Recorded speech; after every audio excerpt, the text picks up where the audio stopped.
এমন কেউ নেই আমার হাঁসের মাংস রিভিউ ভালো দেয় না। ঠিক আছে, আলহামদুলিল্লাহ আলহামদুলিল্লাহ, এটা আল্লাহর কাছে মানে আমি এটা অল্প কয়েকদিনের ডিসিশনে এই জিনিসটা করা।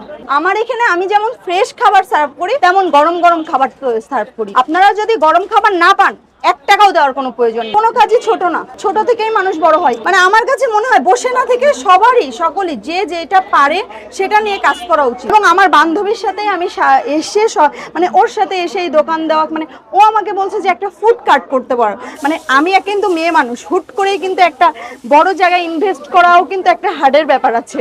তো এই জন্য আমি অল্প থেকে শুরু করতে চেয়েছি। আমার এখানে দেশি হাঁসের মাংস, যেটার প্লেট রাখছি আমরা পার প্লেট 200 টাকা। আর চুই ঝাল আছে, যশোরের বিখ্যাত চুই ঝাল, সেটা হচ্ছে চুই ঝালের গরুর মাংস যেটা, সেটা আপনার 150 টাকা প্লেট। আর সিটে রুটি পার পিস 10 টাকা করে, যে কয়টা খেয়ে পারে। আর ডিম খিচুড়ি ভর্তা সহ 70 টাকা। আর আমার কাছে বটও থাকে কিন্তু আজকে নাই।